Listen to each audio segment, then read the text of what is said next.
हमले के विरोध में समाजवादी पार्टी ने मुजफ्फरनगर में निकाला कैंडल मार्च। झड़प के दौरान हिरासत में लिए गए करणी सेना के पदाधिकारी। 15 जनवरी को होंगे बीएमसी के चुनाव। नामांकन के बाद 453 उम्मीदवारों ने वापस लिए नाम। अब मैदान में उतरेंगे 1729 प्रत्याशी। उत्तराखंड जाने वाले श्रद्धालुओं को मिली बड़ी खुशखबरी। सरकार ने रोपवे प्रोजेक्ट कर दिया शुरू। नैनीताल, कैंची धाम और भीमताल पहुंचने में होगी आसानी।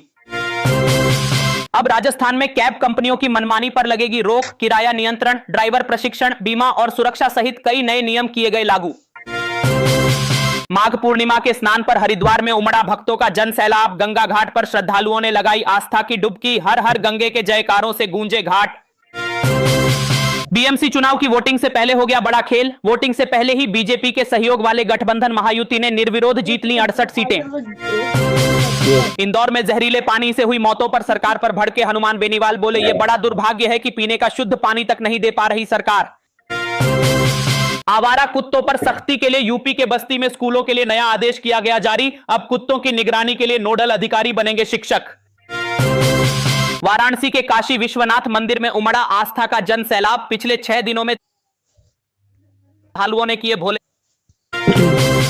महाराष्ट्र के पुणे में तेंदुए के हमले के शिकार परिवारों को दी गई 5-5 लाख रुपए की मदद। डिप्टी सीएम एकनाथ शिंदे ने स्वयं पीड़ित परिवारों से की मुलाकात। योगी सरकार की सख्ती और सड़क सुरक्षा जागरूकता अभियानों से यूपी में चालान की संख्या में आई कमी। इस साल कम कटे लगभग 4 लाख चालान। अब यूपी में हर पात्र परिवार को सरकारी योजनाओं से जोड़ रही सरकार। गरीबी उन्मूलन की नई इबारत लिख रही होगी सरकार।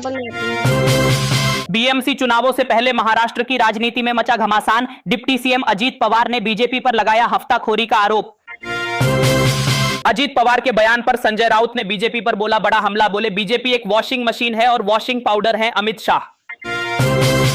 चौमू मस्जिद विवाद के बाद आरोपियों के घरों पर जमकर गरजा बुलडोजर तो भड़के कांग्रेस नेता रफीक खान। बोले बीजेपी का सिंबल है बुलडोजर।